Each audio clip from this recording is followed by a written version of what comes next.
because I didn't interrupt you while you were talking. I'm not your bro, I'm not your man, and I'm not to be interrupted when I'm speaking. I gave you the respect and the right to speak. Breaking news from a US courtroom, a self-represented defendant invoking sovereign citizen arguments challenges the authority of the court itself. Claims of constitutional violations, demands for dismissal, and accusations of judicial bias collide in a tense hearing that quickly spirals into confrontation. What happens when ideology meets courtroom reality? Let's break it down. I'm sorry for the delay, Mr. Christopher Lewis. Are you there? Yes, how you doing? I'm very good. Sherika Harris on behalf of Mr. Lewis, please state your name for the record. I don't have an attorney. I'm representing myself. I articulated that at the last hearing. Okay, I apologize. Thank you. All right, today is the date. Good morning, Mr. Lewis. Today is the date and time set for a rank on the bench warrant. I'm going to enter not guilty plea on his behalf. I'm going to give him a $0 bond. Mr. Lewis, you said you were here last time. Why did you miss your date? I actually didn't miss the date. I actually sent you a motion today to show you proof that I was actually in the hearing, and I was locked out of the hearing after an hour of waiting. As well as I sent you a motion for dismissal as well. I sent it last week. Yes, I sent it last week, but I resent it today, and I sent it in a Zoom chat as well to the prosecutor, the clerk, reporter, as well as the clerk.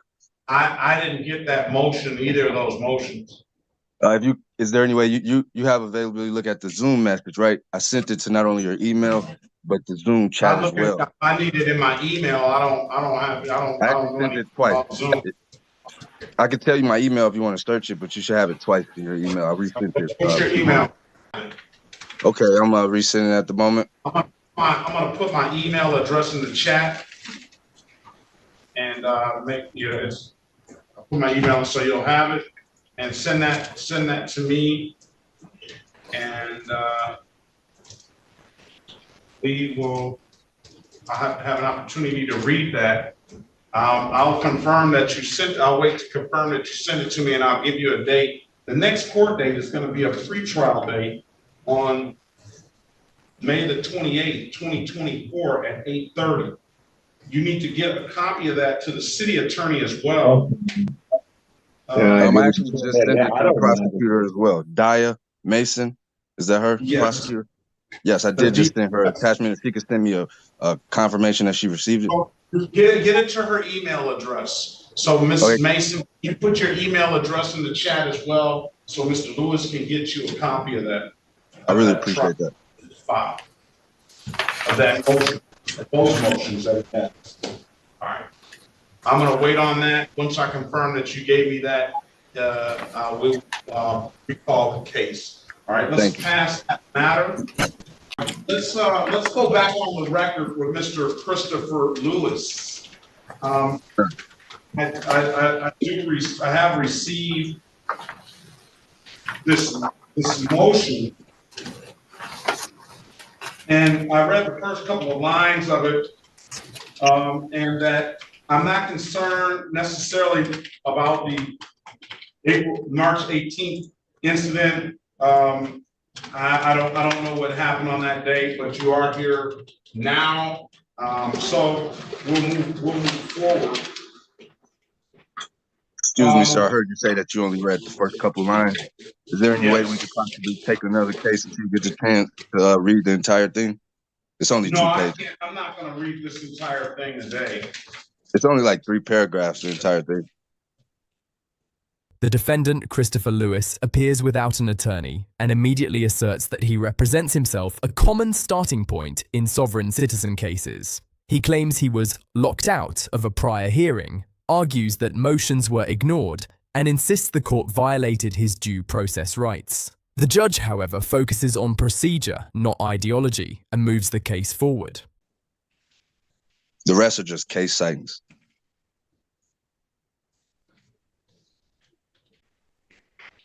All right, I'm gonna deny the motion. I will set the matter for. Is there any way I can get a written? Can I get a written articulation as to why you're denying the motion? I'm denying the motion I would just appreciate a because written excuse. Can I get a I'm written not articulation? going to give it to you in writing.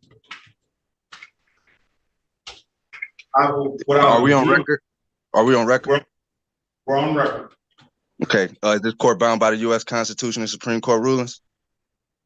Yes.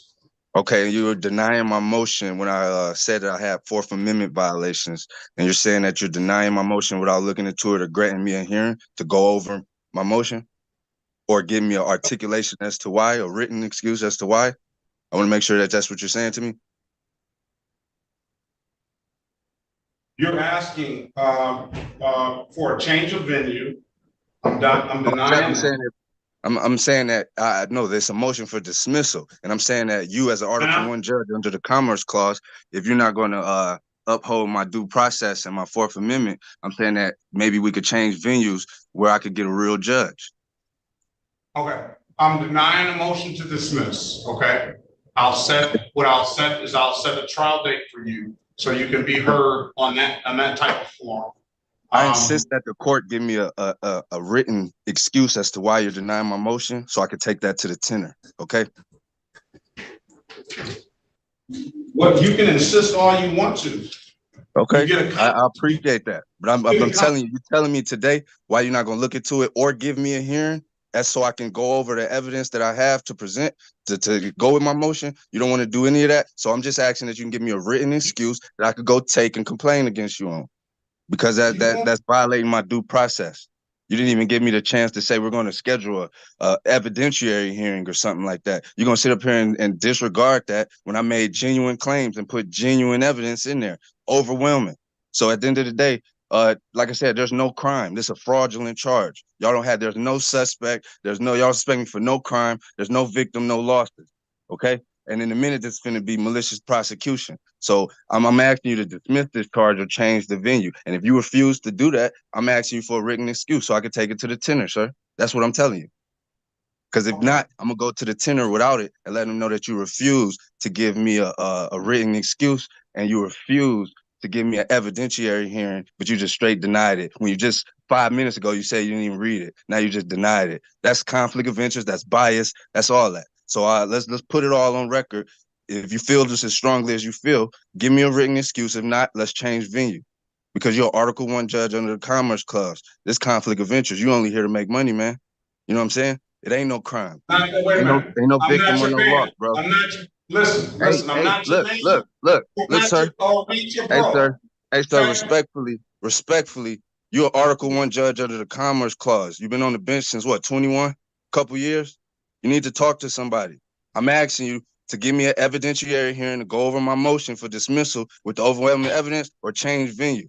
Because if not, I'm going straight to the tenor right after this. And that's on you, sir. You had this. You did this. Oh, all right. Now I'll let you speak. Straight like that. No, that's all we need. I don't want to hear any more. All right, cool. It's cool. I appreciate it. This due process violation. This is a due process violation right now. And the way y'all tried to railroad me when I was ready to argue my trial.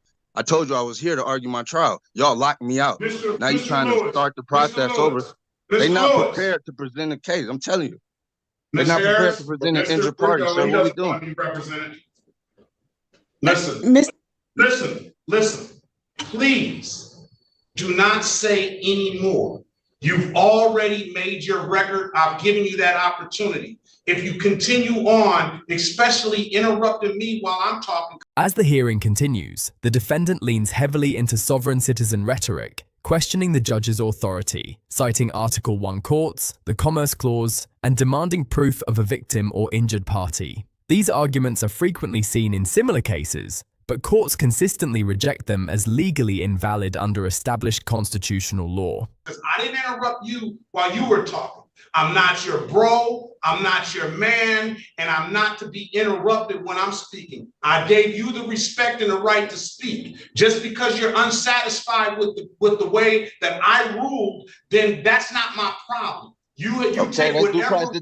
Wait a minute. Let me say it. You take whatever recourse that you feel that is necessary. Now, what I can do, Mr. Lewis, is I can set you a jury trial date. And at that jury trial date, you will have an opportunity to represent yourself or do whatever you want to do and put all your proofs on the record by a jury of your peers, and you can argue it that way, okay? I appreciate that, but I would still like a written. You order the transcript. You order the transcript. It's in the transcript. You asked me to read the couple of paragraphs that you made. Most of the paragraphs was referencing the incident on March 18th, as you and I'm not even debating or disputing it. I said I'm not concerned about March 18th or any missed date. I said that the most of what you're saying is in the it's not you know, I'm not even going to hold you to that, but in paragraph 2. Moreover, I want to emphasize that the initial charge against me in this court is fraudulent. I don't know that to be the case. That's why I'm giving you an opportunity to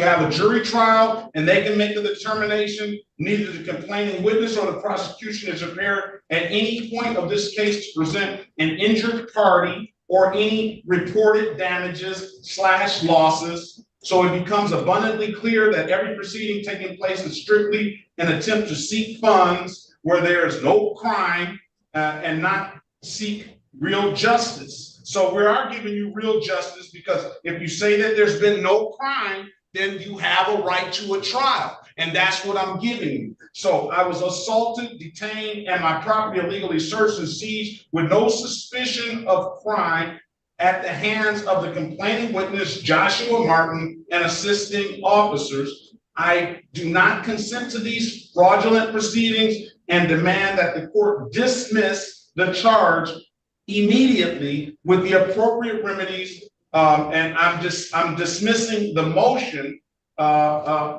based on that, because I am giving you a proper forum to argue your case, or allow me the right to change the proper venue of federal court where my U.S. constitutional rights will be upheld and not disregarded by Article 1 judge under the Commerce Clause. I don't understand that of the United States Constitution, indicating a clear conflict of interest. I do not wish to proceed with this matter. You don't have to proceed any further because I'm dismissing the case. He did cite some case law.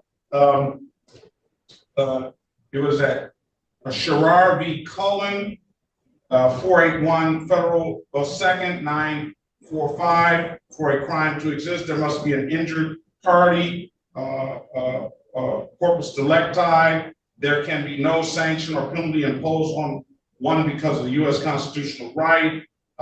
Louisville versus Motley, 211 U.S. 149, South 29 S period court CT 42. Any tribunal court finds absence of proof of jurisdiction over a person or subject matter, the case must be dismissed. The accuser bears the burden of proof beyond a reasonable doubt.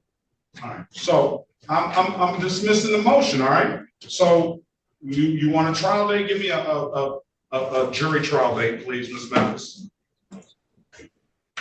And you can get a copy of that record on of what we just made by